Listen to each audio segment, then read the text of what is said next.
One Wednesday morning in October of 2019, Tara Richardson gave her 5-year-old daughter Brielle a kiss on the forehead and then sent her out the front door of their house. Brielle's curly hair blew in the wind as she ran down the steps, and her oversized big girl backpack she'd insisted on buying bounced from shoulder to shoulder. Tara watched from the stoop as her daughter made her way to the bus stop in front of their house and then turned and waved goodbye to her mom with a big smile on her face. One of Tara's favorite things about her daughter was her enthusiasm for learning. Every morning, Brielle always jumped out of bed excited for the day ahead. Sometimes she was even up before Tara and her husband.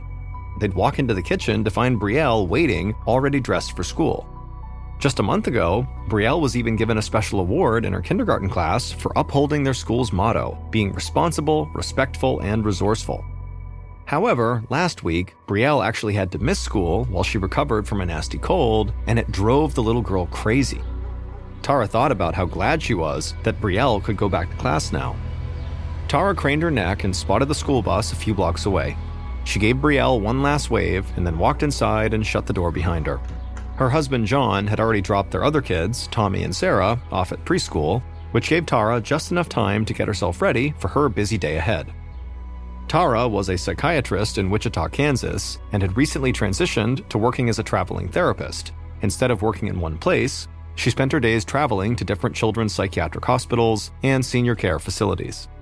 Tara had just turned around to head upstairs to change when she heard somebody pounding on their front door. And so Tara rushed forward, worried something had happened to her daughter. She threw open the door and actually found Brielle standing there, crying and out of breath.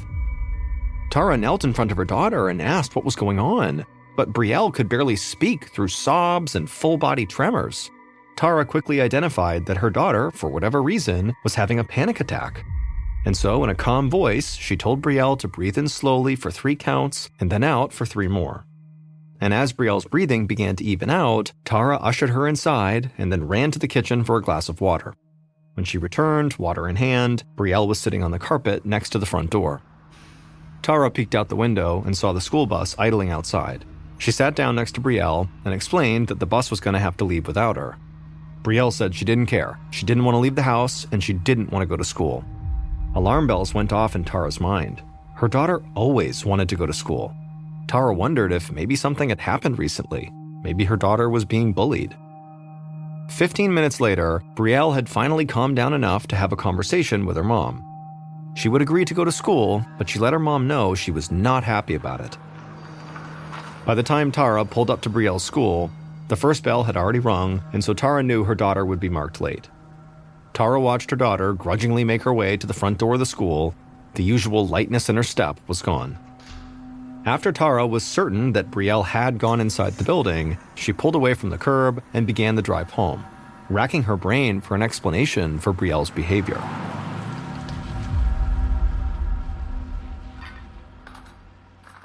That evening, Tara set the table and called her family to the dining room for dinner. The day had been hectic, to say the least. After her crazy morning with Brielle, Tara was late to her first appointment of the day, and then to make up for the delay, she had to push all her other clients back.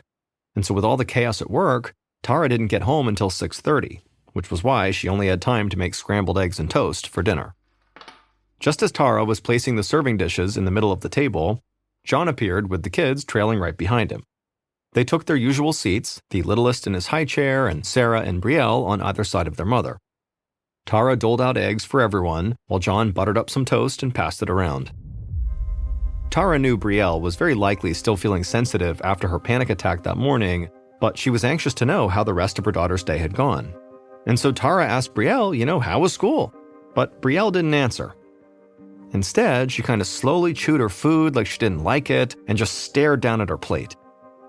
Tara repeated her question, but it was like Brielle didn't even hear her. Tara reached out to her daughter, trying to get her attention, but as she did, Brielle burst into tears. Tara watched as Brielle quickly became hysterical and started sobbing so hard she couldn't even chew her food. And then before long, she began choking on her eggs, gasping that she couldn't breathe. Tara and John jumped out of their seats and ran to Brielle, trying to get her to swallow the food. Finally, Brielle did calm down long enough to take some sips of water and get the eggs down. And when Tara asked her what happened, Brielle cried that she'd swallowed a piece of eggshell. She insisted that it was actually still in her mouth, or maybe stuck in her throat now. Tara was not so sure, but she led Brielle to the living room and had her lie down on the couch. And then Tara used her phone's flashlight to look inside of Brielle's mouth, all the way to the back of her throat, but she didn't see anything, no eggshells, nothing. And so she promised Brielle there was nothing to worry about, there was nothing stuck in her mouth or her throat. But her daughter said that was only because she had already swallowed the eggshell. And so she told her mom she was now scared this was going to kill her, this eggshell. But as much as Tara tried to convince her daughter that she really was okay, Brielle absolutely refused to eat any more of her dinner and spent the rest of the night absolutely obsessed with this eggshell. The next day, Tara woke up feeling refreshed. She hoped Brielle felt better too, and hopefully had forgotten about the eggshell incident, and so Tara brushed her teeth, then headed down the hall to Brielle's room to help her get ready for school. And she was surprised to see that Brielle was actually still lying in bed. Tara told her that, the bus is going to be here in 45 minutes, and Brielle still had to get dressed and eat breakfast. But as soon as Tara mentioned school, Brielle began to panic. She scrunched up her face and started crying that she couldn't go. She was not going to go. Tara tried to reason with her daughter. She explained, it's already Thursday, Brielle only had 2 more days before the weekend. And also, Tara reminded Brielle that she loved school. Tara even promised to put Rice Krispie treats in her lunch, Brielle's favorite snack. But mentioning food only seemed to make Brielle more upset. Through tears, she told her mom that she was now worried that she had accidentally swallowed a worm. Tara couldn't believe it, but she did her best to try to calm Brielle down and promised her there was no way she had swallowed a worm. But Brielle wouldn't hear it, and she just kept on crying. Eventually, Tara was able to finally convince Brielle that she was okay, but then the sound of the approaching bus outside set off a whole new wave of anxiety in the little girl. And Brielle dove under her covers, hiding her face, screaming she was not going to go to school. And so as this was happening, Tara decided, you know what, Brielle is in no shape to go anywhere today. In fact, she was starting to worry that there might be something seriously wrong with her daughter. And so she told Brielle that she could stay home this morning, and then she turned to get her cell phone from her bedroom. Tara dialed her office manager and explained she would need to cancel all her appointments for the day because she was dealing with a family emergency. Later that day, Tara sat in the living room with Brielle, brushing her long curly hair in slow, soothing motions. Once Tara had told her daughter that she could stay home, Brielle had actually mostly calmed down. It still had taken most of the morning for the little girl to start acting like herself again, but Tara was just happy that Brielle was not focused on, eating worms or eggshells anymore. But as Tara continued to brush her daughter's hair, Brielle began to fidget and shake her head from side to side. Tara asked her to sit still and tried brushing her hair again, but it was hopeless. The little girl kept craning her neck, trying to look at her hair, and then she just kept on shaking her head from side to side, trying to get her mom to stop brushing. Tara put the brush down and asked her, what's going on? And Brielle looked at her mom with terror in her eyes and said she was really worried that she just swallowed a whole bunch of hair while her mom was brushing it. Tara explained that maybe a little bit of hair had come loose, and it was definitely all in the hairbrush. Tara even showed Brielle the brush. But her daughter insisted there was more hair that Tara had not seen, and that was the hair she had swallowed. At this point, Tara knew the best thing she could do for Brielle was to actually show her that she was okay. So she grabbed her phone's flashlight and once again peered inside her daughter's mouth, and as she did, she told Brielle there was no hair, there was nothing in there. But her daughter just shook her head in disbelief. Brielle jumped up from the couch and ran to the bathroom, and when Tara caught up to her, she saw her daughter sitting on the bathroom counter looking in the mirror, her mouth wide open as she checked for loose hair. The following afternoon, Tara suggested that she and her daughter play a game of tic-tac-toe, one of Brielle's favorites. And Brielle immediately lit up at the suggestion, so Tara grabbed some paper and some pencils. The game started out fine, but as the game progressed, and it seemed like Tara was going to win, Brielle became increasingly agitated. In fact, she got really mad every time her mom made a move she didn't like. And then suddenly, Brielle actually threatened to stab her mom with a pencil. Tara was shocked. Her daughter had never, ever been violent before. Tara thought about how rapidly her daughter's behavior had deteriorated over the last 2 days. At this point, she couldn't even recognize this little girl sitting in front of her. And so it was becoming increasingly apparent to Tara that if Brielle did not get better soon, she would need professional help from someone other than her mother.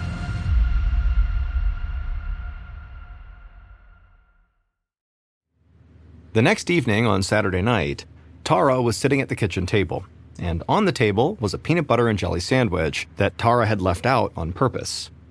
Her daughter had refused to eat or drink anything all day, and so Tara had basically put the sandwich out in the hopes that Brielle would see it and finally get hungry enough to eat it. But Brielle just kept walking into the kitchen, looking at the sandwich, clearly seeming interested, but then backing out and walking away. And this had been going on since lunchtime. The girl just kept pacing back and forth between the living room and the kitchen, never stopping to actually eat.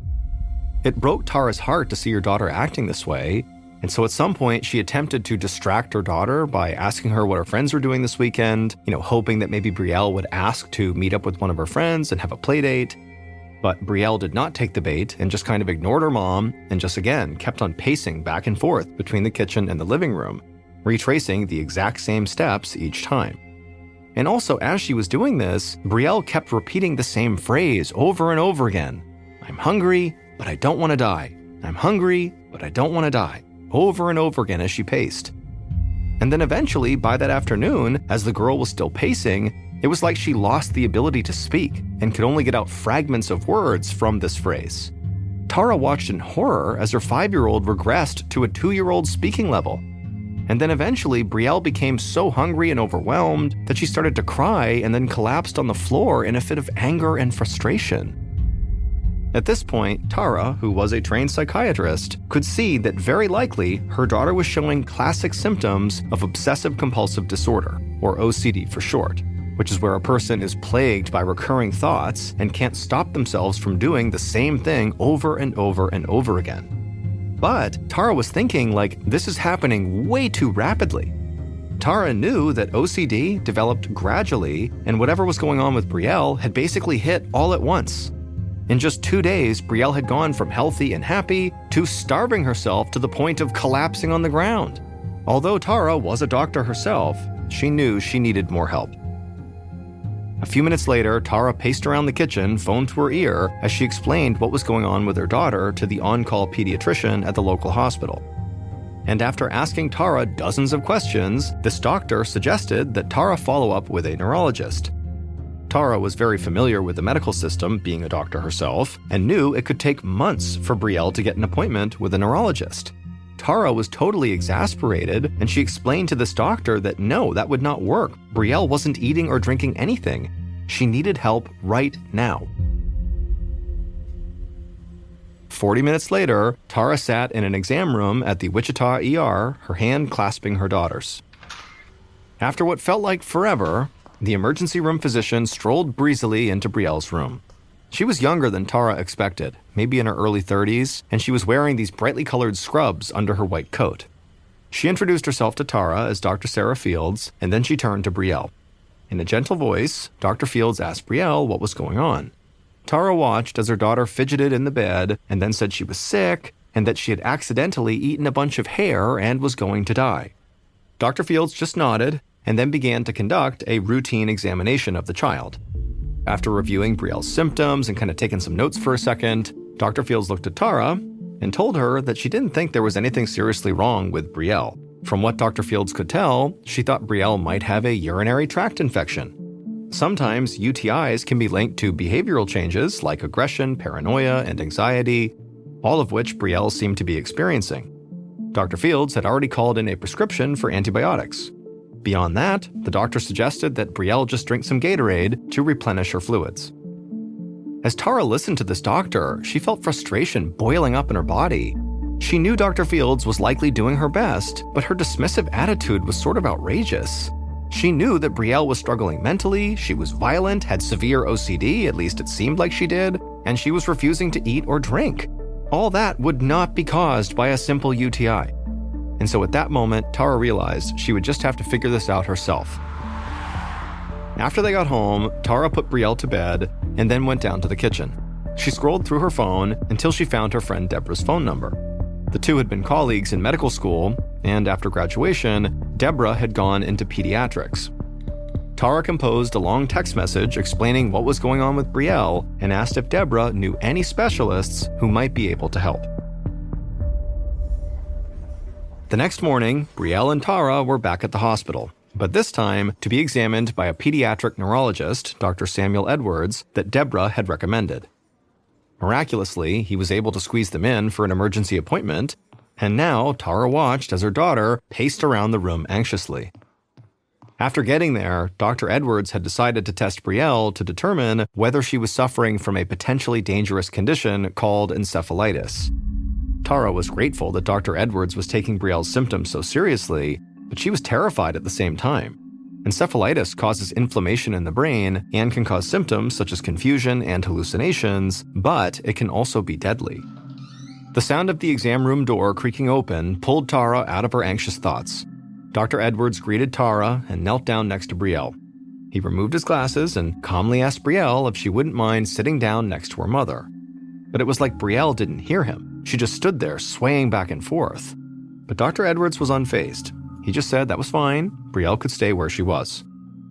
Dr. Edwards stood up and turned to Tara, and he explained that the MRI and the other tests they'd done on Brielle showed no signs of encephalitis or any other problem. He said he consulted with his medical team, and nobody was quite sure what to do next, but they did think Brielle was dealing with some sort of psychiatric condition.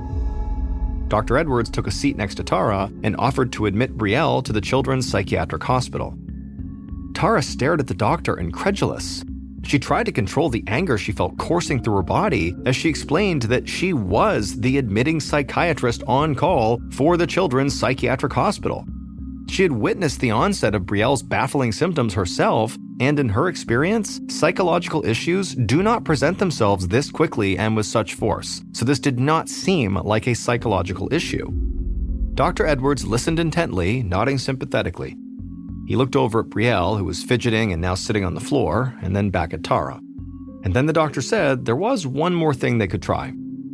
He knew of a neuropsychologist in Wichita who studied new and rare diseases. It was a long shot, but he might be able to figure out what was wrong with Brielle. Tara was very skeptical, but at this point, she was willing to try anything. And so after a moment, she thanked Dr. Edwards and asked him to please put her in contact with this physician right away. On Monday morning, Tara sat next to her daughter at the neuropsychologist's office. Brielle squirmed uncomfortably in her chair as the doctor asked Tara a series of questions about Brielle's recent health history. Tara's responses were admittedly curt and to the point. She didn't mean to be rude, but she didn't know how many more doctor's visits her daughter could take before she would have another episode.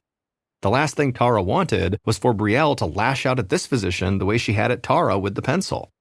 But the doctor, who clearly picked up on the mother's frustration, only had a few more questions. And one of those questions was, has Brielle suffered from a cold recently? Tara thought for a moment and said, yeah. Brielle had a bad cold a couple of weeks ago that had kept her home from school for a few days. At this point, the doctor stopped writing and looked up from his notepad. With an optimistic look on his face, he told Tara he was now almost certain he knew what was wrong with her daughter. The doctor, who again specialized in studying new and rare diseases, explained to Tara that when Brielle had gotten her cold, it almost certainly had triggered an incredibly rare immune response. Instead of trying to get rid of the virus, Brielle's body turned against itself, attacking her brain. This condition is called Pediatric Acute Onset Neuropsychiatric Syndrome, also known as PANS. Tara was shocked. She'd heard of PANS before, but it was so rare she'd never seen a case in real life. In fact, she was specifically trained to be very skeptical of it as a diagnosis. But in Brielle's case, after she thought about it for a minute, she knew it did have to be what they were dealing with. The onset of PANS is sudden and horrifying, and it only affects kids. While the symptoms vary from child to child, the disease is usually marked by anxiety and depression. Like Brielle, some children become violent, develop tics, and can even have hallucinations. Parents whose children have had PANS said their kids became completely different, seemingly overnight, just like what had happened to Brielle. But because PANS is so rare, it can sometimes take months or even years to correctly diagnose it. Tara was incredibly thankful that this doctor had been able to get the right answer in just 5 days. And she was especially grateful because the type of inflammation PANS causes is very hard to find on an MRI, like the one Brielle had gotten. And the disease is so rare, nobody else had thought to look for it. If it wasn't for this doctor's willingness to think outside the box, Tara may never have gotten the right diagnosis, and her daughter's life would have been at risk. Although Brielle was quickly diagnosed, she was not able to get the treatment she needed in Kansas. There was only one doctor in the state who treated PANS, and he couldn't see Brielle right away. Brielle's family ended up finding a specialist in Arizona who prescribed ibuprofen and steroids to treat the inflammation in her brain. And so even though Brielle's treatment began quickly, within a couple of weeks of showing symptoms, it still took 3 months to recover. In the wake of Brielle's battle with PANS, the Richardson family traveled to Topeka, Kansas to lobby the Kansas legislature to provide better care for children with PANS. Thanks to Tara and Brielle, Kansas did pass new PANS legislation in 2022 that provides medical coverage for children affected by this terrifying and rare disease.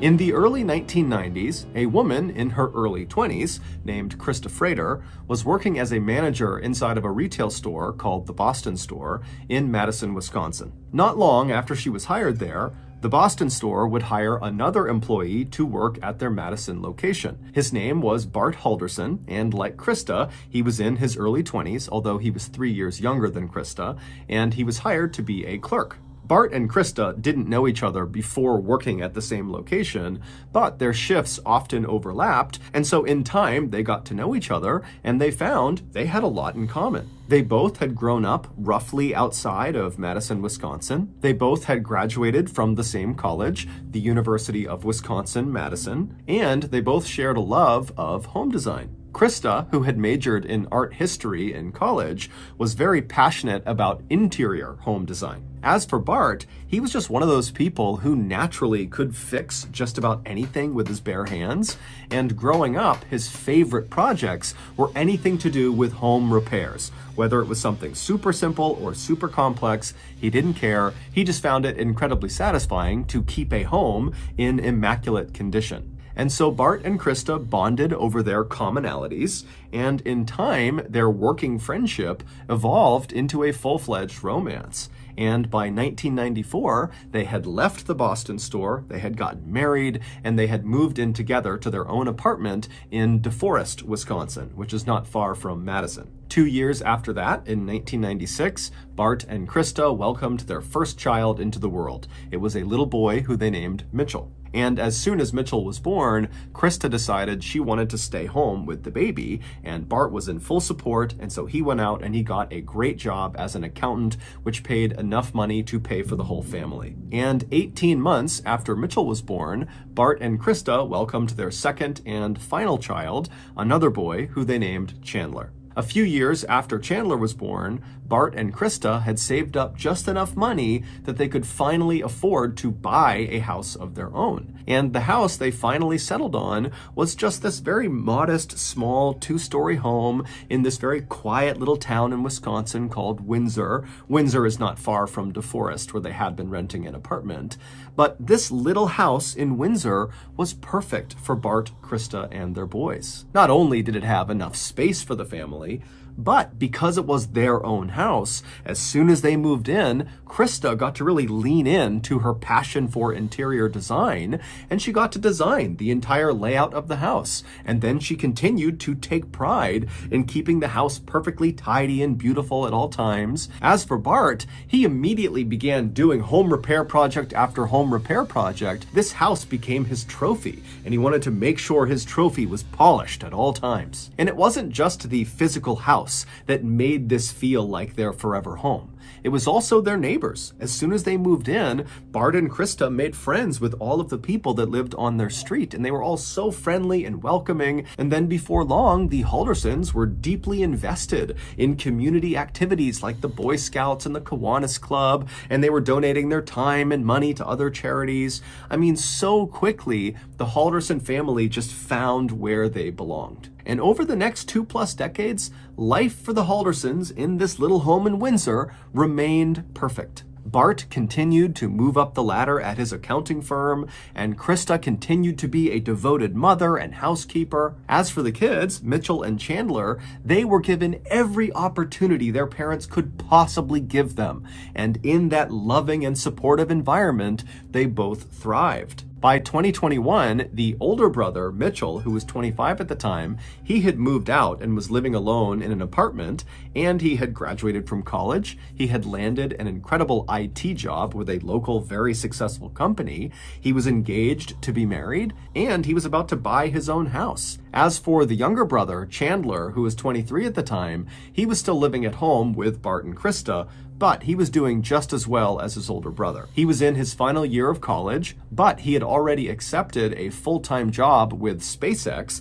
that was set to start in Florida as soon as he graduated. And while he was in his final year of college, in between his studies, he worked part-time at a local insurance company to help pay rent to his parents, and he also volunteered the rest of his spare time with the Madison Police Department on their rescue scuba diving team. Chandler was also in a committed relationship with his girlfriend. But despite how well everything was going for Bart, for Krista, for Mitchell, for Chandler, their lives were about to take a serious turn for the worst. It all started in June of 2021. That month, Chandler, who was only weeks away from flying out to Titusville, Florida to start his job with SpaceX, fell down an entire flight of stairs, smashing his head in the process. Now, he immediately picked himself up and tried to tell himself that he was okay, but over the course of that day, he started to feel woozy and disoriented, and his legs started to feel numb. And so in a panic, he rushed himself to the hospital,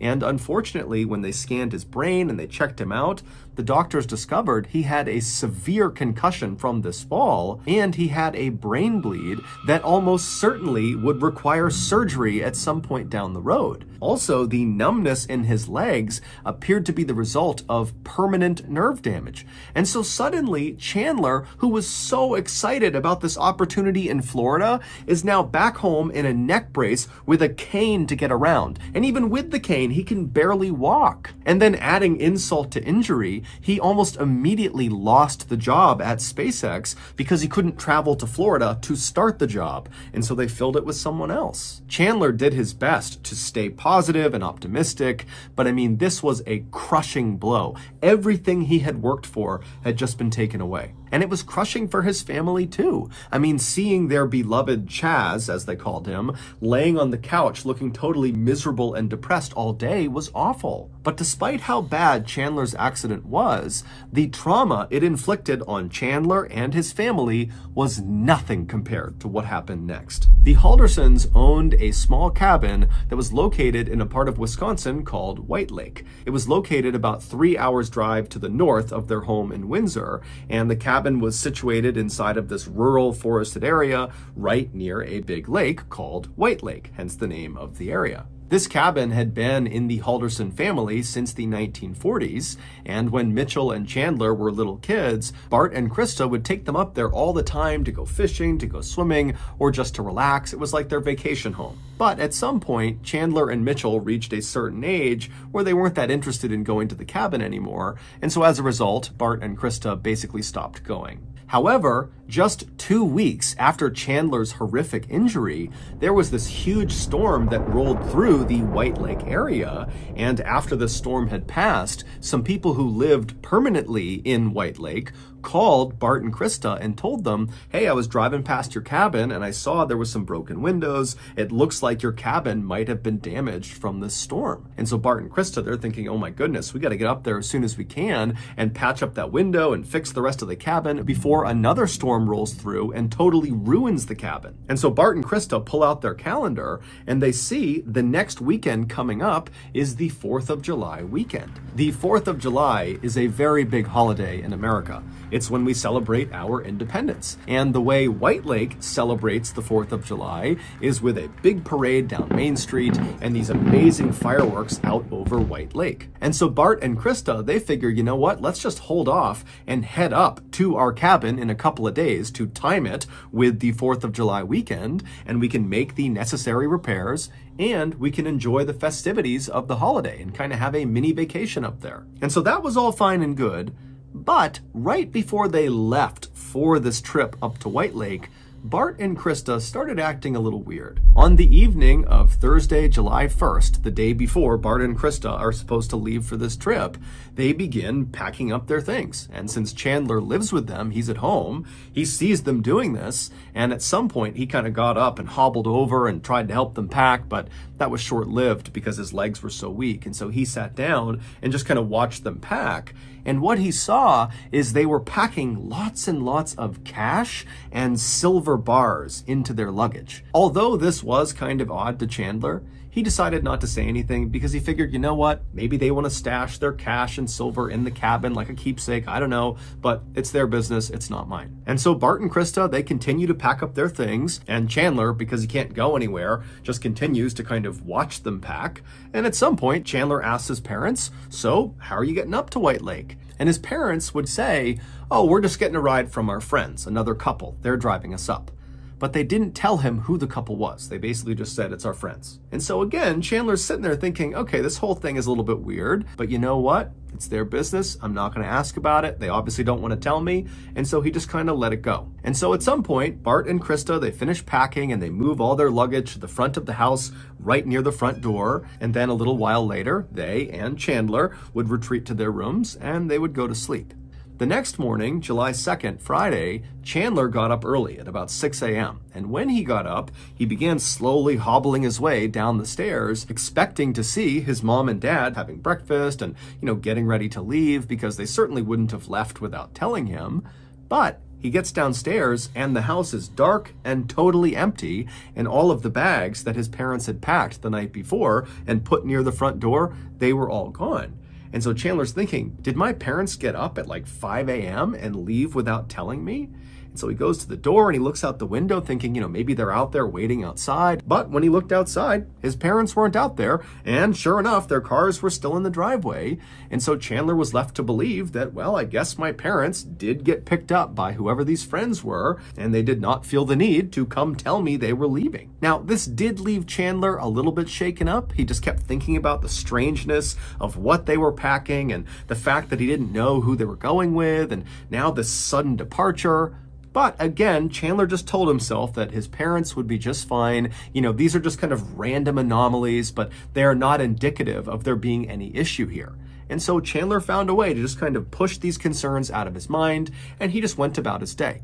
And so because his parents were now going to be gone for the weekend, he promptly called his girlfriend, Catherine, and asked her to come over and stay at his house with him for a couple of days. And so she comes over, and because Chandler can't really do anything because of his injury, they basically spent the weekend just kind of lounging around and eating nice food and watching Netflix. But by the end of the weekend, on Sunday morning, there was an undertone that both of them noticed that something was wrong. Chandler had told his girlfriend about the strangeness of his parents' quick departure to White Lake, but he had said to her, I'm sure it's fine, and she basically said the same thing, that of course your parents are fine. But by Sunday, Bart and Krista had still not called or texted or checked in with Chandler or Mitchell or anybody. They were just totally gone and silent. And whenever Chandler or Catherine tried calling Bart or Krista's cell phone, it didn't even ring. It just went straight to voicemail. But by late that day, Sunday, July 4th, when really concerns were starting to mount about what happened to Bart and Krista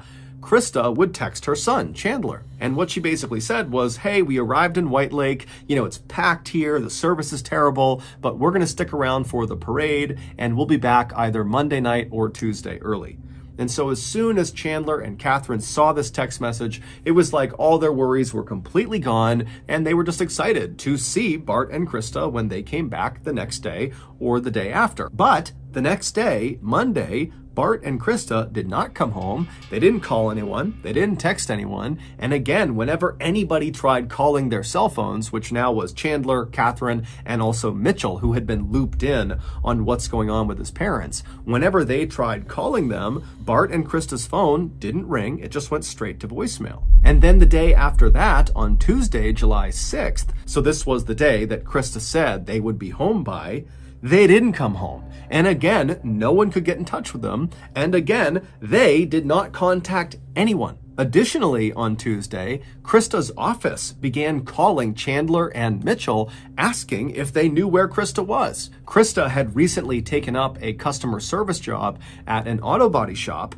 and apparently she was scheduled to work on that day, Tuesday the 6th, and she was scheduled to work on that previous Friday, which was the day Bart and Krista left for the lake, meaning she had left on this trip without telling anybody at work. And according to her boss, Krista was the type of person who, even if she was running a couple of minutes late, she would call ahead or text ahead and let people know. So for her to just completely not show up and tell no one was totally out of character. But before Chandler, Mitchell, and Catherine could process this information, Bart's employer began calling them, asking the same things. Hey, do you know where Bart is? He's supposed to be working right now, and we can't get in touch with him, and he didn't put in for time off. And so all afternoon on Tuesday the 6th, Chandler, Mitchell, and Catherine and other family members are trying to call Bart and Krista. They're calling other people in White Lake to see if anybody knows where they are, but nobody does. And so finally, the next morning on Wednesday, July 7th,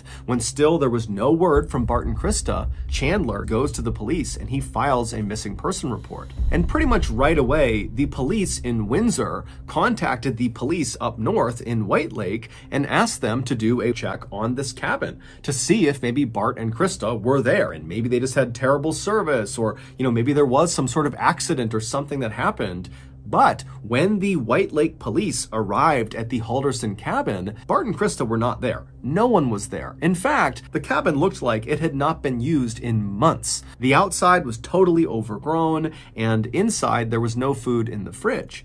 And interestingly, the police would also tell Chandler, Mitchell, and Catherine that there was no damage done to this cabin. There were no broken windows or any sign, at least no obvious sign, of storm damage to this cabin. And so after this revelation, of course, Bart and Krista's family is like, wait a minute, who called them and told them to head up there to fix these obvious broken windows? Are those the same mystery friends that drove them up in the first place? I mean, what's going on here? Was this some sort of trap? Have they been set up? Are they okay? And so by the following day, Thursday, July 8th, when still there was no sign of Bart or Krista, and the police really didn't have any new leads to speak of, Chandler was desperate. And so he went to local media and he said, please run a story about my parents and get the word out there that they're missing, and maybe someone knows something and they'll come forward. And so local media, they would do that. They would run this piece. And so while this media coverage is going on the 8th, Chandler would go back to his home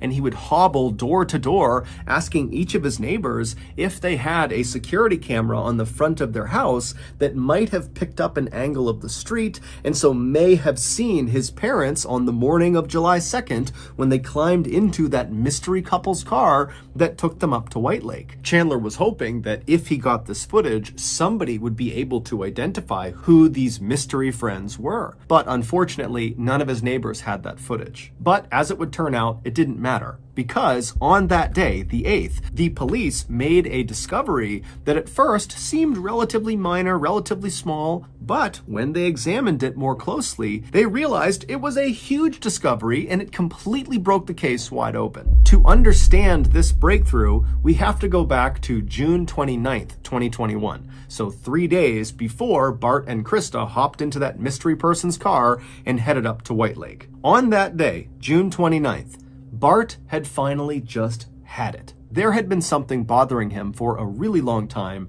and he had just finally decided, you know what? Today, I'm going to get to the bottom of it. And so Bart pulled out his phone, he punched in a number, he put it to his ear, and after a few rings, a young man named Omar Job answered his call. In total, Bart and Omar would talk on the phone for a total of 17 minutes. And for the first half of the call, it was basically just Bart being really angry and aggressive towards Omar. But then during the second half of the call, when Omar really had a chance to speak for the first time, Bart's tone completely changed. He was no longer angry. He actually sounded totally defeated. And so after this 17-minute phone call finally comes to an end, Bart is left kind of in shock, but he knows he now needs to set up an even more intense meeting with a group of people, and he needs to tell them what he just learned from Omar. And within 24 hours, Bart had set this additional high-stakes meeting with this other group. It was set for 3 p.m. on July 1st. July 1st was the day before Bart and Krista would leave for White Lake. And so on July 1st, the day of this new pivotal meeting, Bart was working from home, and at some point he looked at his watch and he saw it was just after 2 p.m. And even though this meeting he was going to have was still an hour away, the location of the meeting was a bit of a drive away, and so he knew he needed to leave soon. And so Bart stopped working and he texted Chandler, who was in the house with him. He just said, "Ready to leave when you are." Chandler was aware of how important this meeting was for his dad. He also understood the terrible position his dad was in. And so he had agreed to go with his dad to this meeting. And so after a couple of minutes, both Chandler and Bart have gotten dressed and ready for this meeting, and they met downstairs on the first floor, and after kind of a nod to each other, they begin walking towards the front door. But then something happens. Chandler was standing behind Bart, and so as they're moving towards the door, Chandler reaches out and grabs a rifle he was hiding on the first floor. He raises it and he fires at least 2 shots into his father's back. And then once his father fell to the ground and was either dead or dying, Chandler, calm as can be, pulled out his phone and he texted his mother and told her, "Hey, Dad's phone is dead, so just text me." And then Chandler also sent his mother a text saying, "Get soda on your way home." To which his mother just wrote, "'Kay, I can," smiley face. All Chandler was trying to do was buy as much time as possible to prep the house for his mother's return. And so over the next couple of hours, we don't know exactly what Chandler did, but it's assumed he moved his father's body into some hiding place, and then after maybe trying to clean up a little bit, Chandler laid in wait for his mother. And at 4:58 p.m., Krista would clock out of her job at the automotive shop. She would make a pit stop at a store to buy Chandler some soda. And then between 5:15 and 5:30, security cameras on neighbors' houses would pick her up pulling into her driveway. And then just a couple of minutes later, she walked inside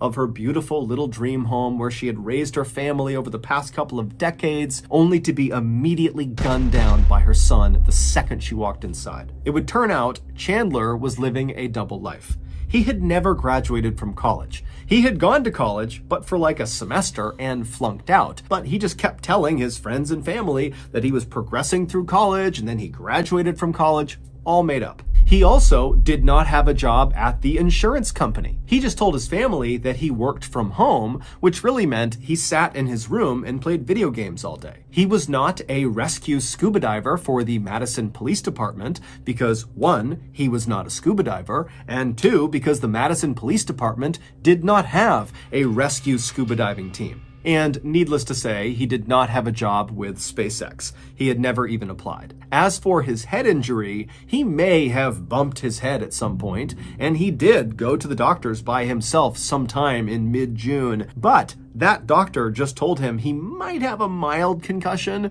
and then offered him a neck brace and told him, "You don't need to wear it. That's only if you want to wear it." But then very quickly, Chandler turned this non-injury into a debilitating, crippling, life-altering injury and literally hobbled all around with a neck brace and cane. And the reason he did that is he needed an excuse for why he wasn't starting his job at SpaceX. In short, Chandler lied about virtually every aspect of his life to virtually everyone in his life. And for the most part, people did believe him. However, his parents were becoming more and more suspicious. Specifically, in 2021, he was telling them, "Oh yeah, I'm working at the insurance company," but he never had any money. He could barely pay rent to his family, if at all. And so his dad would say to him, "How is it you are employed but have no money?" And the way Chandler would handle this is he would create fake email accounts pretending to be people in HR at this insurance company, and then acting as them, he would write these convoluted emails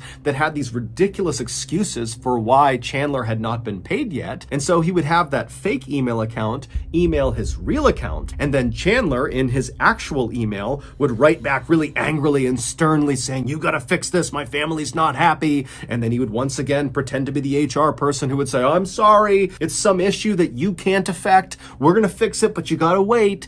And Chandler would take these exchanges and he would forward them to his father. And while Bart didn't necessarily totally believe what he was being shown, it was enough to get him to stop asking questions. But Bart and Krista were also suspicious of other aspects of Chandler's life, like, for example, his school records. At some point, he needed to show them his transcripts, and he would tell them, "Oh, I can't access my transcripts." And so Bart and Krista are like, "Why? Can't you just log in and pull up your unofficial transcripts at least?" And the way Chandler would handle this was the same way he handled the insurance company. He would create fictitious email accounts of people that were college advisors at Madison College, where he claimed to have gone and graduated from, and he would do those phony back and forths where it looked like the college was telling Chandler, "Sorry, you can't get your transcripts. It's this huge problem that's totally our fault, not yours, but you just gotta wait. There's nothing else you can do. We can't get them for you right now." And when Chandler would send these exchanges to Bart, Bart would get totally worked up about it, and finally he demanded that Chandler give him a phone number so he can talk to one of these college advisors. And so Chandler went out and got a burner phone from a convenience store, and he gave that phone number to his dad, and then when his dad called this number up, somebody picked up, someone introducing themselves as Daniel Spieth, which really was just Chandler disguising his voice. And Daniel Spieth would give Bart the same spiel about how, "Oh, I'm so sorry, it's all the college's fault that we can't get your son's transcripts. You're just gonna have to wait." And so finally, on June 29th, 2021, Bart had just had it with his son. He was convinced his son was lying, or there was something going on. There was just too much about his son's life that didn't add up. And so Bart decided he was just going to call Madison College and pretend to be Chandler and see if he could get his transcripts. And so he dialed a number for customer service at Madison College, and after a few rings, Omar Job, a customer service rep at Madison College, picked up. And initially, Bart was kind of aggressive and mean towards Omar for really no reason other than he was just so frustrated with this whole situation. And so he's on this call pretending to be Chandler, and he's kind of barking at Omar to give me my transcripts right now. I go to your school. There's no reason you can keep them from me. But then after a couple of minutes, Omar finally was able to talk. And he said, "Hey, Chandler, I looked you up in the system and you don't go to this school. You've never gone to this school save for maybe one semester and you failed out." And so it's at this point when Bart hears this that he just pauses for a really long amount of time on this call. And then he begins asking follow-up questions that are not really connected to trying to get transcripts, because now he knows the transcripts don't exist because his son didn't go to school. And so he begins asking Omar, "Does Daniel Spieth still work there?" And so Omar would look him up and he would say, "No, there's no Daniel Spieth that works here, and there's no Daniel Spieth that's ever worked here." And because Chandler had used like 5 or 6 different names when pretending to be college advisors for Madison College, Bart, in addition to asking about that Daniel Spieth guy, asked about every other name he had interacted with, believing he was talking to Madison College. And one by one, Omar told him, "I'm sorry, those people do not work here. I've never heard of these people. They're not in the directory. I'm sorry." And so finally, at the end of that 17-minute call, Bart knew his son was living a huge lie. And so he hung up with Omar, and then Bart called real college advisors at Madison College, and he set a meeting for July 1st at 3 p.m. And then he told Chandler that he had set this meeting, and Chandler was going to come with him, and they together were going to ask those college advisors why they can't produce Chandler's transcripts. Now, Bart, of course, knew Chandler did not have transcripts, and so he likely had set this meeting to get Chandler to call the meeting off and come clean about this big lie so that Bart could get his son back on the right track, stop lying, and live a real life. But the way Chandler handled being caught was not to own up to any of this. He didn't call off the meeting. He just waited until the day of the meeting, and then he killed his father, killed his mother, and then dismembered dismembered their bodies and burned their body parts in the family fireplace, including their heads. And then when he couldn't destroy their bodies completely, he took what was left of their remains and scattered them all over town in parks and forests and rivers. He even put his father's headless, armless, legless torso behind his girlfriend's parents' house. And all the while, as he's doing this, he's spinning this ridiculous story to his girlfriend, to his brother, to other members of the Halderson family, to police, to colleagues of Bart and Krista, that Bart and Krista just up and left on the morning of July 2nd with this mystery couple. And oh, by the way, my parents, they were putting cash and silver bars in their luggage. So I don't know, they went up to White Lake and now they're gone. I don't know what happened to them. We don't know why Chandler chose the story he did. It's unclear if he was trying to make it seem like his parents were suspicious and had gotten into something that had maybe gotten them harmed or kidnapped, or if he was trying to make it seem like his parents were just super gullible and had been taken advantage of by this mystery couple. We don't know. He was just trying to make the whole situation seem plausibly suspicious. Ultimately, though, Chandler did so many things that got him caught. From the mountain of physical evidence he left behind inside of his house, where he killed and dismembered his parents, and also at the various dump sites where he didn't even bury the body parts. He would just put them underneath sticks and branches, and so they were very easy to find. To his extremely suspicious behavior on July 7th when he walked into the police station and reported his parents missing. That whole time he was talking to police officers, he was acting so weird and was just saying things that didn't make sense, and he just totally came off like a guy who did not care at all that his parents were gone and really just seemed like a guy who was hiding something. But the big breakthrough that happened on July 8th that broke the case open stemmed from the text message Krista's phone sent to Chandler's phone on July 4th. When Chandler walked into the police station on July 7th and said, "My parents are missing," one of the first questions they had for him was, "Okay, well, when was the last time you spoke to your parents?" And Chandler would tell them he got a text message from his mother, Krista, on Sunday, July 4th. And then he showed them the text message. And the text message said that they had arrived in White Lake and they were going to be sticking around for the parade and they'd be back in a couple of days. But the police noticed that this text message had been sent on July 4th, but in White Lake that year, the parade was on July 3rd. So when this text came through, the parade that anyone in White Lake would be aware of, it's a small place, you're not going to miss this parade, the parade had already happened. So why would Krista be texting her son that she was going to stick around in White Lake for the parade that had already happened? And so this led police to check phone records, and they would discover that text message was sent from Krista's phone to Chandler's phone, but when it was sent on July 4th, Krista's phone was not in White Lake. Instead, it was inside of the Halderson home, right near Chandler's phone. And so when police went to the Halderson house, they searched it and they found Krista's phone in the garage underneath a drawer inside of a shoe wrapped in tinfoil next to her driver's license. And so Chandler had obviously sent that text message on July 4th